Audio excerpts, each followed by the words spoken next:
Shalom para pemirsa sekalian, senang sekali saya Pendeta Rubin Adi Abraham bisa menjumpai Anda lagi dalam program Pelita Hati. Hari ini di dalam suasana yang cukup mencekam, kita akan membahas perihal kesehatan mental di saat COVID-19. Para pemirsa, kita tahu bahwa beberapa waktu belakangan ini wabah virus corona telah menjadi pandemi yang telah menulari orang-orang di lebih dari 190 negara di dunia. Hampir seluruh dunia terjangkit oleh penyakit menular yang berbahaya ini.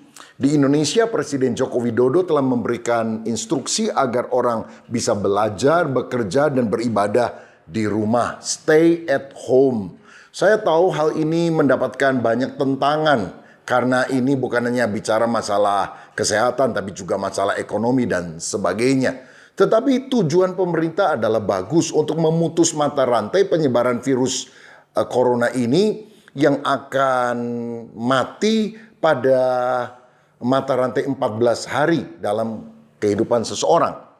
Nah, stay at home ini tentu kita harus taati karena Amsal 22 ayat 3 berkata, kalau orang bijak melihat malapetaka, bersembunyilah ia, tetapi orang yang tak berpengalaman berjalan terus lalu kena celaka. Beberapa waktu yang lalu ada orang yang berkata, oh saya beriman, saya nggak mungkin kena. Oh pasti Tuhan melindungi. Dan mereka tidak berjaga-jaga. Dalam hal ini kita bukan hanya mengedepankan iman, tetapi juga hikmat yang juga berasal dari Tuhan. Misalnya, kalau saudara lagi berjalan dan tiba-tiba di depan kita ada singa, 100 meter di depan kita lah. Apa yang kita akan lakukan? Kita berkata, oh saya anak Tuhan, singa tidak akan menerkam saya, dia tidak akan melihat, matanya dibutakan oleh Tuhan. Lalu kita berjalan terus, kita akan celaka bukan? Tetapi kalau kita melihat ada bahaya mengancam di depan, lebih baik kita menyembunyikan diri sampai singa itu lewat dan kita selamat. Saudara, berarti kita juga harus menjaga kesehatan, meningkatkan imun tubuh, antibodi, menghindarkan diri dari bersalaman dengan cara berjabat tangan, tapi mengganti dengan pola yang lain, misalnya salam damai taruh di dada atau salam sehati, tangan kanan taruh di dada kiri, untuk menghentikan kontak secara fisik dengan orang yang mungkin sudah terpapar oleh virus ini, atau bahkan mungkin tanpa kita sadari kita yang menjadi pembawa virus itu kepada orang lain. Stay at home. Saya percaya bahwa sesuai dengan Roma 13 ayat 4, pemerintah adalah hamba Tuhan untuk kebaikan kita. Dan pemerintah telah melakukan hal yang baik, mencegah penularan yang akan menimbulkan korban jiwa lebih banyak. Firman Tuhan dalam Yesaya pasal 26 ayat 20 berkata, mari bangsaku, masuklah ke dalam kamarmu, tutuplah pintumu sesudah engkau masuk, bersembunyilah barang sesaat lamanya sampai amarah itu berlalu. Pada saat wabah ini terjadi, Tuhan memanggil kita untuk bersembunyi di dalam kamar, di dalam rumah, tutup pintunya. Stay at home. Ada seorang teman mengirim WA yang lucu juga, bahwa pada masa ini ada laporan kepolisian katanya. Kejahatan pencurian, no. Pelanggaran lalu lintas, no. Karena orang kan tinggal di rumah. Tapi pertengkaran di dalam keluarga, 6.715. Nah, memang kita ada di dalam rumah. Tetapi kadang-kadang ini bisa menimbulkan masalah sendiri karena misalnya anak-anak yang biasanya berjam-jam ada di sekolah sekarang ngumpul semua di rumah. Apalagi kalau anak-anak masih kecil, lari sana, lari sini, ribut. Dan ibu harus dari pagi sampai malam menyediakan makan pagi, makan siang, makan malam. Apalagi kalau dia melihat suaminya tidak membantu dia untuk membersihkan rumah, hanya tidur-tiduran saja, main game, santai. Ini justru keberadaan di rumah bisa menimbulkan masalah, pertengkaran. Kesehatan mental malah akan menurun. Dan kalau orang sudah jengkel, imun atau antibodi tubuhnya akan menjadi kurang baik juga, bukan? Nah, jika demikian, bagaimanakah caranya agar kita tetap bisa memiliki kesehatan mental pada masa di mana kita harus berdiam di rumah ini, sehingga imun tubuh kita muncul lebih bagus, sehingga bibit penyakit apapun bisa ditolak oleh antibodi tubuh, sehingga kita selalu sehat.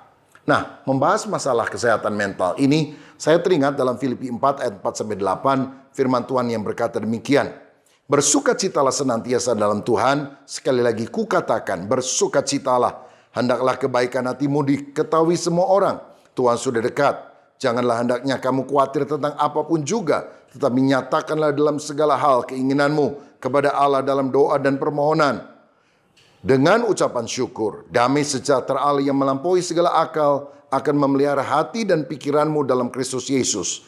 Jadi akhirnya saudara-saudara, semua yang benar, semua yang mulia, semua yang adil, semua yang suci, semua yang manis, semua yang sedap didengar, semua yang disebut kebajikan dan patut dipuji, pikirkanlah semuanya itu. Ada 4 hal yang kita harus lakukan supaya kita bisa memiliki kesehatan mental. Yang pertama, kita harus memilih bersukacita senantiasa. Bersukacitalah senantiasa. Sekali lagi kukatakan kepadamu, bersukacitalah. Itu yang Tuhan ajarkan kepada kita. Mengapa kita perlu bersukacita? Karena dengan demikian kita akan stay healthy. Hati yang gembira adalah obat yang manjur, tetapi semangat yang patah mengeringkan tulang. Mungkin pemirsa berkata, bagaimana saya bisa bersukacita ketika saya tidak bekerja? Mungkin ada pedagang yang omsetnya langsung anjlok karena dia tidak bisa berusaha. Saudara, saya tahu hal ini tidak mudah. Tetapi sukacita itu adalah pilihan. Tidak ditentukan oleh keadaan luar, tetapi tergantung dari respon kita yang ada di dalam. Habakuk 3 menceritakan seorang nabi yang bernama Habakuk yang pernah berkata pada masa sulit, sekalipun pohon ara tidak berbuah, pohon ara tidak berbunga, pohon anggur tidak berbuah, hasil pohon zaitun mengecewakan, sekalipun kambing domba terhalau dari kurungan dan tidak ada lagi lembu sapi dalam kandang, namun aku akan tetap beria-ria di dalam Allah yang memberikan kekuatan kepadaku. Kondisi di luar apakah tampaknya baik? Sama sekali tidak. Tetapi keputusan untuk bersukacita itu ada di dalam hati. Lagi pula ayat ini kan ditulis oleh Paulus ketika dia ada dalam penjara sebagai seorang tahanan karena dia memberitakan Injil lalu kemudian dipenjara. Tetapi justru di dalam penjara dia menasehatkan kepada jemaat-jemaat untuk bersukacita senantiasa. Ini berarti sukacita adalah pilihan yang harus kita lakukan.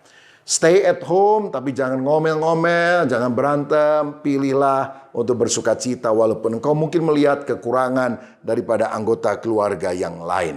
Nah, M kedua adalah kita harus membuang kekhawatiran. Jangan kamu khawatir tentang apapun juga, tapi nyatakanlah dalam segala hal keinginanmu kepada Allah dalam doa, permohonan, dan ucapan syukur. Kenapa kita tidak boleh khawatir? Orang yang khawatir itu justru imunitas tubuhnya akan menurun. Alkitab berkata, siapa di antara kamu karena kekhawatirannya bisa menambah sehasta saja pada jalan hidupmu? Tidak akan bisa. Karena kekhawatiran bukan memperpanjang umur tapi memperpendek umur. Daripada khawatir, Alkitab ingin agar kita berdoa, menyerahkan seluruh pergumulan kita kepada Tuhan, memohon perlindungan daripada Tuhan, dan mengucap syukur di dalam segala hal. Karena itulah yang Tuhan inginkan dalam kehidupan kita. Saya mau katakan, bukannya karena kita tidak ada masalah, maka kita mengucap syukur. Tapi kalau kita banyak mengucap syukur, masalah kita akan segera diselesaikan oleh Tuhan. Bukannya karena keluarga kita sudah harmonis, maka kita mengucap syukur. Tapi kalau setiap orang mengucap syukur, maka keluarganya akan lebih harmonis. Bukannya karena uang kita banyak, maka kita mengucap syukur. Tapi kalau kita mengucap syukur, nanti ada berkat sendiri yang Tuhan akan berikan kepada kita. Jadi bagaimana kita punya kesehatan mental di tengah situasi yang sulit ini? Yang pertama, kita harus memilih bersukacita. Yang kedua, kita harus membuang kekhawatiran. Yang ketiga, kita harus memiliki pikiran yang benar. Alkitab tadi berkata, semua yang benar, semua yang suci, semua yang manis, dan semua yang hal-hal indah, pikirkanlah semuanya itu. Hari-hari ini kalau saudara konsentrasi dengan berita di WA group tentang orang yang terpapar, orang yang mati, waduh kita akan tambah stres. Apalagi kalau dibumbui dengan hoax yang banyak bertebaran di sosial media. Tetapi kalau kita fokus pada kabar baik, maka iman kita akan muncul, pikiran kita akan sehat. Dan dari mana kabar baik itu datang? Dari firman Tuhan. Karena kalau kita membaca firman Tuhan siang dan malam, maka kita akan seperti pohon yang diairi oleh air kehidupan yang menghasilkan buah pada musimnya. Karenanya saudara, bacalah firman Tuhan setiap hari. Saudara bisa membaca misalnya, katakan 2 pasal setiap hari dari Injil Matius, Markus, Lukas, Yohanes, dan selanjutnya. Atau kalau saudara punya waktu lebih banyak di rumah, saudara bisa baca 2 pasal dari Injil pagi hari, lalu 2 pasal dari Mazmur, Amsal, dan selanjutnya pada sore atau malam hari. Perkatakan juga firman Tuhan. Mazmur 91, Mazmur 121 itu luar biasa. Saudara, orang yang berlindung kepada Allah tidak usah takut kepada penyakit sampar. 1000 jatuh di sebelah kiri, 10.000 jatuh di sebelah kanan, kita akan tetap berdiri oleh anugerah Tuhan.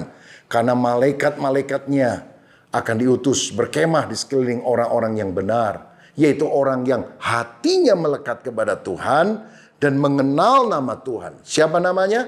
Yesus. Kita harus memperkatakan nama Yesus setiap hari.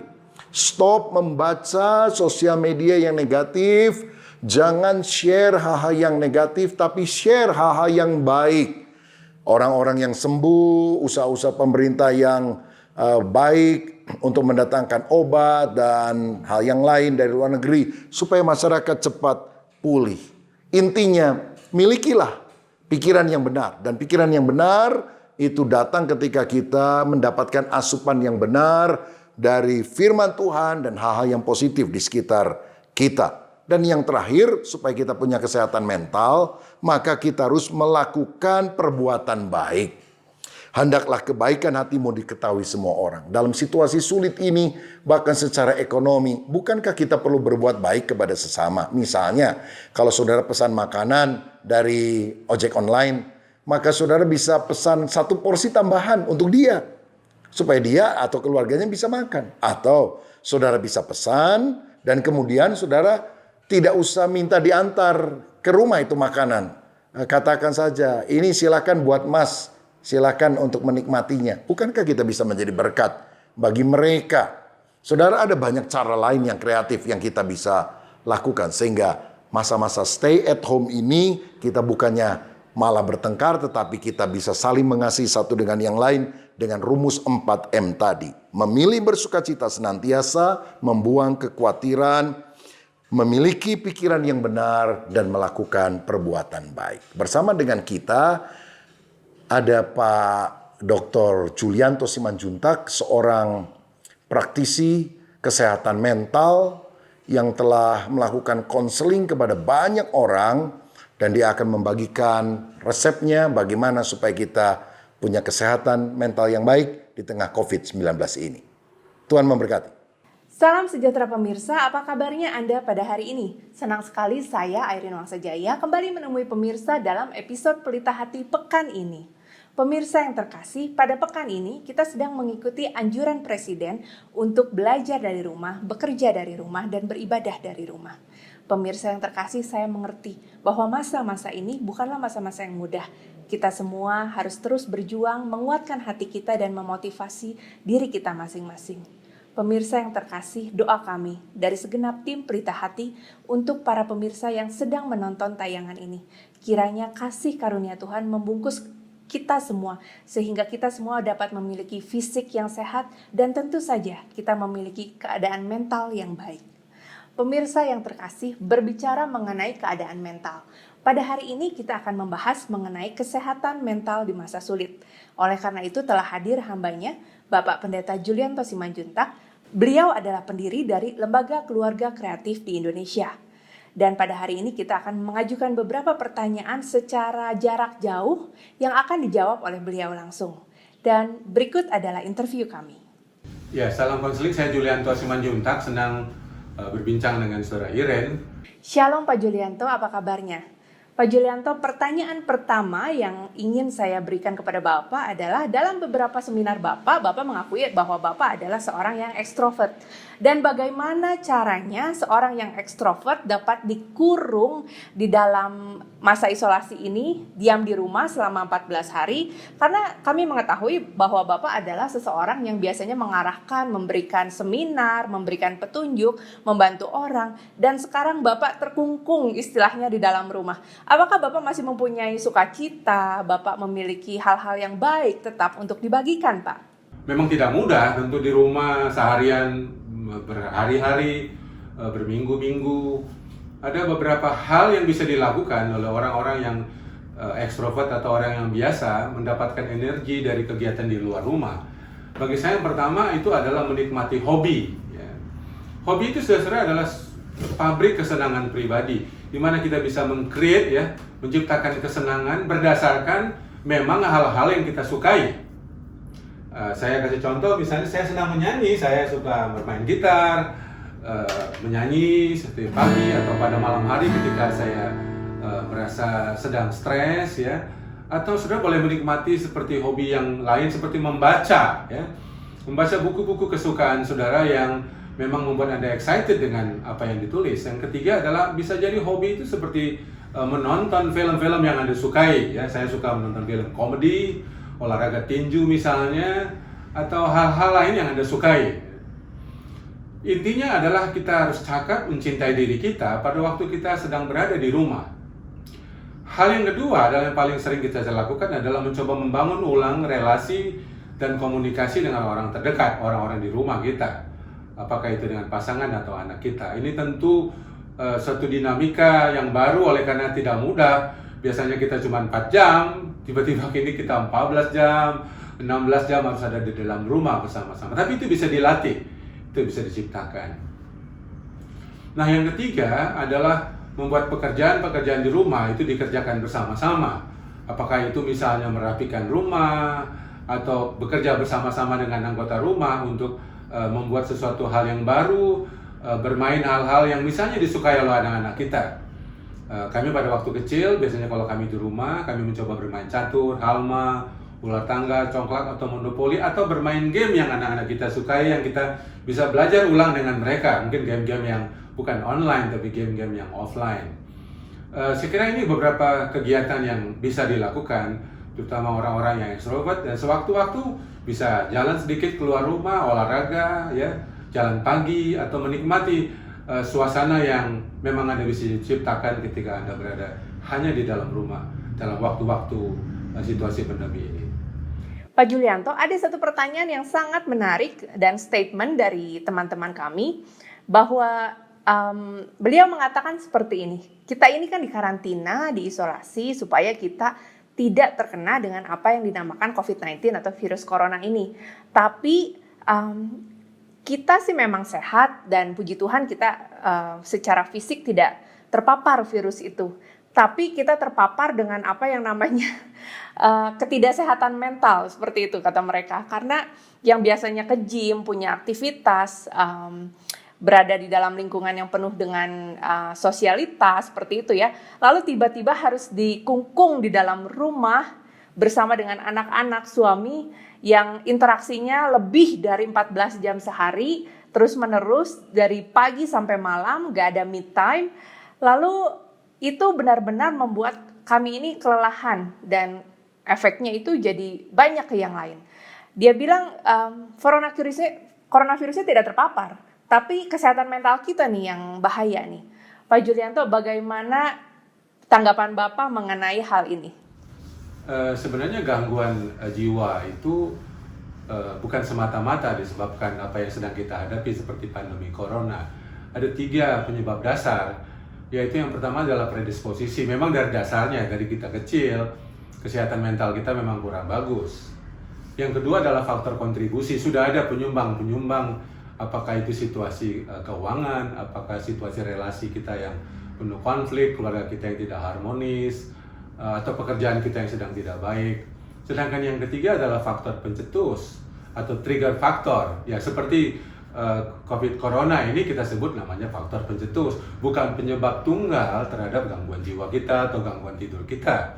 Jadi umumnya orang-orang yang pada dasarnya secara mental, secara emosi dia sehat, dan dia mempunyai relasi-relasi yang oke, pekerjaan yang menyenangkan, ancaman pandemi Corona ini tidak otomatis membuat dia depresi, atau tidak otomatis membuat dia anxiety atau tidak bisa tidur. Jadi saudara-saudara, penting sekali pada masa-masa di mana kita tidak bisa banyak keluar rumah, kita coba mengambil waktu misalnya untuk bersaat teduh atau refleksi, untuk retret pribadi. Saya pernah mengalami ini hampir selama 4 tahun ketika saya mendampingi anak saya yang mempunyai masalah ketika dia sekolah pada waktu SMA. Saya mengambil waktu untuk menikmati hobi saya seperti menulis. Jadi hari-hari di mana saya tidak keluar rumah selama 5 hari, selama 6 hari, saya menulis diselingi dengan hobi-hobi yang lain seperti olahraga atau bermain musik. Saya ingat sahabat saya pernah mengatakan, Profesor Yohanes Surya, bahwa banyak sekali penemuan-penemuan besar itu lahir dari masalah-masalah yang besar. Andai kata kita bisa mencoba untuk meng-create satu situasi, satu hasil dari perenungan kita di rumah ketika kita tidak banyak keluar rumah, saya kira kita akan puas bahwa walaupun kita tidak banyak beraktivitas di luar rumah, kita bisa tetap menjaga kesehatan mental kita, bisa tetap menjaga kesehatan relasi kita, kesehatan komunikasi kita, karena kita sadar bahwa ini akan suatu hari akan berlalu. Jadi sekali lagi saya berharap kita boleh menciptakan, meng-create sesuatu dari rumah ketika kita tidak banyak berkesempatan untuk melakukan aktivitas kita di luar rumah. Pak Julianto, pada masa ini keluarga-keluarga dihadapkan pada kondisi di mana seorang ayah yang biasanya pergi kerja, lalu pulang ketemu anak-anak dan istri mungkin hanya sekitar 4 jam sehari, sekarang durasinya itu menjadi panjang, menjadi 12 atau 14 jam sehari, mungkin lebih. Nah, dalam masa-masa itu para ibu menginginkan, suami saya ini di rumah nih, work from home. Aduh, seharusnya saya dibantu nih untuk kegiatan rumah tangga, menjaga anak dan yang lain-lainnya. Tapi yang terjadi adalah ekspektasi saya ini terlalu tinggi, sehingga menyebabkan problem di dalam keluarga. Hubungan suami istri menjadi tidak hangat, akhirnya banyak problematik dan yang lain-lain. Bagaimana Pak tanggapan Bapak mengenai hal ini? Ya, pertanyaan ini memang unik yang khas. Biasanya waktu liburan panjang ya, apakah itu Natal atau Idul Fitri, saat-saat suami dan ayah ini banyak di rumah. Dan apalagi kalau pembantu lagi tidak ada, dan biasanya istri-istri itu berharap suami akan membantu, minimal misalnya mendampingi anak dalam bermain atau membersihkan bagian-bagian tertentu dari rumah. Tapi kenyataannya sering sekali harapannya tidak terjadi. Tentu yang muncul adalah perasaan kecewa. Sekarang apa yang harus kita lakukan? Biasanya rasa frustrasi dan kecewa itu adalah kalau ekspektasi lebih tinggi daripada realita. Yang bisa kita lakukan adalah mencoba untuk fleksibilitas ya. Kita yang beradaptasi dengan situasi ketika kita tidak bisa mengubah pasangan kita untuk melakukan apa yang kita harapkan, tentu kita yang berubah, itu menurunkan harapan kita sampai tidak terlalu jauh dengan realita. Yang kedua adalah bisa secara asertif untuk menyatakan keinginan Anda, misalnya perasaan kecewa kalau Anda tidak bisa dibantu, tetapi dengan bahasa yang asertif ya, tanpa menuduh, tanpa menyalahkan. Dan yang kedua adalah sampaikan bantuan seperti apa yang saudara harapkan. Misalnya berilah dia bantuan-bantuan yang skala kecil, yang tidak terlalu merepotkan. Dan yang ketiga adalah lihat situasinya. Usahakan untuk meminta bantuan, mengkomunikasikan pada waktu dia merasa nyaman untuk berbicara. Jangan lupa kadang-kadang mungkin pasangan Anda di rumah, dia masih membawa pekerjaan, ya dia bekerja dari rumah.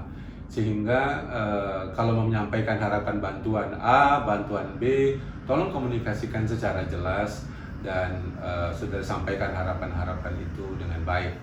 Dan yang terakhir ialah mencoba membuat kegiatan bersama yang sifatnya adalah kegiatan itu dilakukan secara bersama-sama baik dengan pasangan maupun anak-anak. Jadi kalau hal-hal demikian disampaikan dengan jelas, harapan bisa diturunkan sedikit ketika realitanya memang ada kecewa, yang kita bisa tingkatkan adalah daya kelenturan ya. Kelenturan itu sangat juga membutuhkan rasa maaf yang cukup ya ketika pasangan Anda tidak memenuhi harapan Anda. Saya rasa ini yang penting untuk dilakukan selama harapan-harapan Anda belum terpenuhi. Kembangkanlah kelenturan hati saudara-saudara untuk menghadapi situasi. Membina keluarga-keluarga di Indonesia menjadi keluarga-keluarga kreatif adalah salah satu misi terbesar dari Bapak untuk keluarga-keluarga di Indonesia.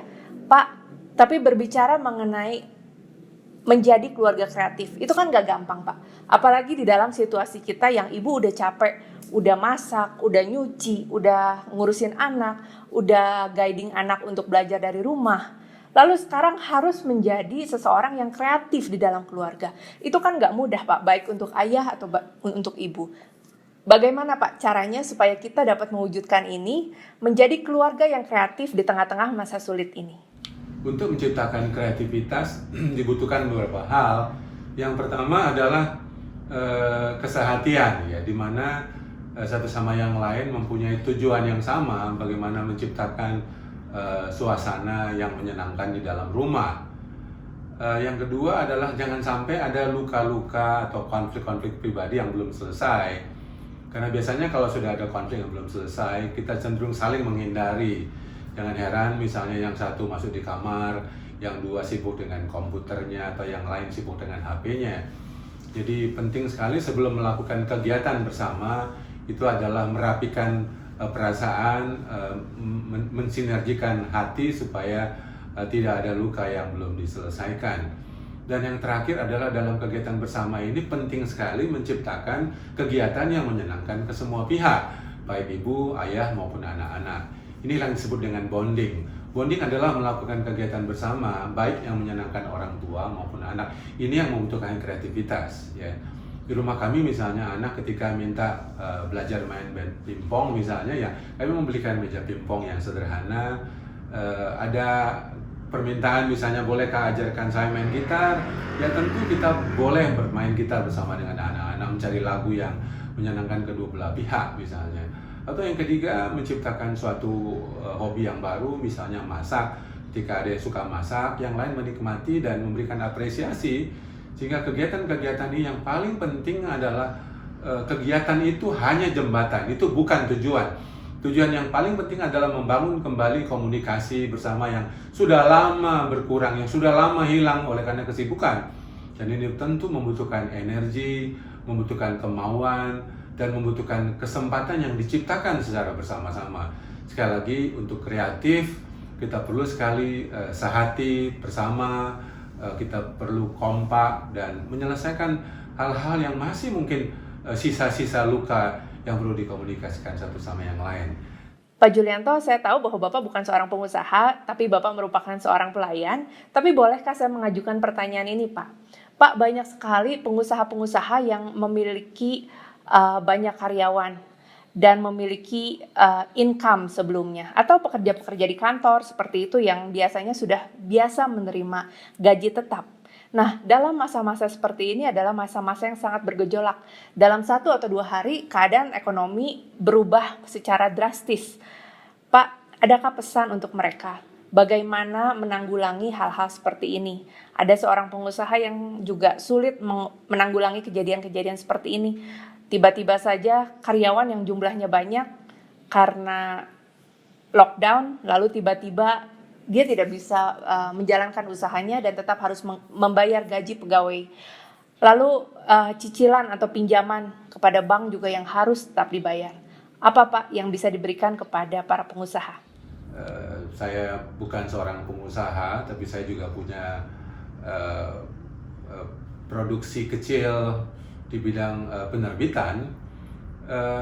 Yang pertama-tama memang situasi ini menekan banyak orang yang baik di kantor maupun para pengusaha atau para pedagang. Memang hal yang pertama yang paling penting memang orang yang paling siap untuk menghadapi ini adalah orang yang memang mempunyai tabungan, cadangan untuk menghadapi situasi-situasi yang krisis ya. Nah, yang kedua adalah memang ada orang-orang yang memang di tengah-tengah usaha ini punya hutang yang besar yang harus membayar setiap bulannya. tentu hal-hal ini bisa dikomunikasikan, dinegosiasikan dengan orang yang meminjamkan dari pihak bank, dan negosiasi itu memang perlu barangkali konsultan atau meminta pendapat dari orang-orang yang punya pengalaman yang sama untuk bagaimana utang itu bisa dicicil secara bertahap atau diundurkan. Dan yang ketiga adalah memang butuh kegigihan dan daya juang ya. Saya bersyukur belajar dari ibu saya, seorang pedagang pada waktu kami masih di rumah. Dia berusaha untuk mencicil dengan susah payah, meyakinkan pihak pemberi utang untuk bersabar, dan memang kegigihan, keteguhan, dan daya juang memang sangat dibutuhkan ya, termasuk untuk tahan malu, kadang-kadang dimarahin, dan kadang-kadang dikejar oleh debt collector. Memang situasi ini dukungan keluarga, social support itu amat sangat penting itu untuk mengurangi stres ya. Memang di tengah-tengah tekanan ini dukungan sosial, komunitas, sahabat itu akan sangat mendukung supaya kita bisa tetap tabah, tetap kreatif. Dan yang lain adalah memang tidak mudah untuk istilahnya mengecangkan ikat pinggang yang mengurangi kebutuhan-kebutuhan yang tidak perlu. Saya masih ingat ketika mengalami krisis ekonomi dalam keluarga kami tahun 2000 awal, ya memang belanja dikurangi ya, jenis makanan barang dibatasi, dan ada hal-hal yang memang tidak begitu penting untuk kita kurangi. Dan tentu saja untuk sebagian Anda yang mempunyai utang yang sangat besar, kebutuhan yang sangat besar, nasihat ini sangatlah terbatas, saya memohon maaf. Tapi setidaknya saudara boleh belajar dengan orang-orang yang mempunyai pengalaman yang sama, bertemu secara rutin, supaya saudara tidak merasa malang sendiri, tidak merasa susah sendiri. So, sekali lagi memberi kekuatan kepada kita selain iman adalah kesehatan mental, daya juang yang tinggi, dan social support yang kuat. Pak, apakah ada pesan-pesan untuk keluarga di Indonesia dalam keadaan tidak menentu ini, tidak ada kepastian, tidak tahu harus bergerak kemana? Apakah ada pesan-pesan yang Bapak ingin sampaikan kepada mereka? Saya rasa bukan hanya dalam tingkat keluarga atau komunitas, banyak negara juga menghadapi situasi ekonomi yang tidak pasti, termasuk kita sekarang menghadapi misalnya kurs dolar ke rupiah. Nah, saudara-saudara, kita harus sadar bahwa pergumulan umum manusia itu adalah memang menghadapi ketidakpastian. Inilah salah satu kenapa agama ada, kenapa manusia membutuhkan Tuhan. Jadi yang pertama-tama, saudara-saudara, menghadapi ketidakpastian, kita perlu berpegang kepada yang pasti, yaitu kepada Tuhan, kepada Pencipta, dan kepada janjinya. Karena kita sadar bahwa manusia sangat terbatas. Siapapun pengusaha, penguasa, orang-orang hebat sekalipun di sekitar kita juga banyak yang tumbang, banyak yang keok oleh karena menghadapi krisis ekonomi. Dan yang kedua adalah menghadapi ketidakpastian adalah berusaha untuk berpikir dan bersikap positif, yaitu dengan mencari dukungan dari orang-orang terdekat. Kita sangat dalam hal ini, sekali lagi social support, dukungan dari sahabat, orang-orang yang sangat dekat, ini bisa memberikan kepada kita penghiburan. Memang sekali lagi iman itu selalu diuji oleh kondisi-kondisi yang ekstrim seperti sekarang ini. Salah satu adalah ketidakpastian, sebab kita tahu bahwa iman adalah melihat sesuatu yang belum kita lihat, belum bisa dibuktikan. Tapi yang kita percaya adalah bahwa pengalaman kita dalam menghadapi krisis ini adalah melewati pengalaman-pengalaman yang baik sebelumnya. Kita pernah mengalami hal-hal yang oke sebelumnya. Seperti kita mencatat buku harian kita atau buku tabungan kita, kita bisa melihat naik turunnya income, penghasilan, ya. Jadi sekali lagi menghadapi ketidakpastian, ingatlah bahwa kita pernah mengalami hal-hal yang baik. Lalu yang kedua adalah kita mencoba untuk menghitung apa yang masih ada, yang masih bisa kita pertahankan. Karena sekali lagi dalam menghadapi ketidakpastian yang sangat kita butuhkan adalah iman dan juga realita komunitas sosial yang mendukung kita. Dan saya berharap sekali lagi kita menguatkan iman kita, menguatkan hati kita, meneguhkan jiwa kita. Kita harus fight, ya, kita harus berjuang untuk menghadapi situasi yang tidak pasti. Tapi kita percaya, walaupun kita seolah-olah sedang berjalan di satu lorong yang gelap, panjang, seolah tanpa ujung, kita bisa melihat ada titik cahaya di sana. Itu adalah harapan. Saya berharap kita boleh kehilangan apa saja, kecuali satu, harapan. Demikian perbincangan kita dengan hambanya Bapak Pendeta Julianto Simanjuntak. Semoga perbincangan ini dapat membawa kita menuju kesehatan mental yang lebih baik lagi di dalam masa-masa yang sulit ini. Doa sehat kami selalu beserta dengan pemirsa sekalian dan teriring doa kami untuk pahlawan di garis terdepan, untuk para dokter, suster, dan petugas kesehatan dimanapun mereka berada. Terima kasih, Tuhan Yesus memberkati. Pemirsa, sampailah kita pada penghujung acara ini. Kiranya Tuhan memberkati kita dan biarlah kita membuang segala kekhawatiran dan kita tetap memiliki komunikasi yang baik di dalam keluarga sehingga kesehatan mental itu kita miliki, tubuh kita juga fit dan kita akan menang mengatasi wabah corona ini. Mari kita berdoa. Bapa Surgawi, hamba berdoa kalau ada di antara pemirsa yang takut, cemas karena wabah ini, Tuhan berikan ketenangan kepada kami. Bahkan kalau ada yang keluarganya atau dirinya terpapar oleh ini, ya Tuhan sembuhkanlah. Kami percaya melalui antibodi yang baik, melalui makanan-makanan yang bergizi, vitamin-vitamin yang baik, dan hati yang penuh sukacita. Kami tolak roh maut dan kami percaya Tuhan akan memberikan kehidupan yang baik, panjang umur kepada kami. Berkat-Mu atas kami dan juga keluarga kami, sehingga masa berkumpul dengan keluarga adalah masa yang sangat menyenangkan untuk berkomunikasi dan berbuat baik. Di dalam nama Yesus, amin. Pemirsa, sampailah kita pada penghujung acara ini. Saudara bisa mengklik website atau apps kami karena ada banyak bahan-bahan renungan dan juga video klip, khotbah dan sebagainya yang akan memberkati iman Anda. Sampai jumpa pada program berikutnya. Tuhan Yesus memberkati Anda. Amin.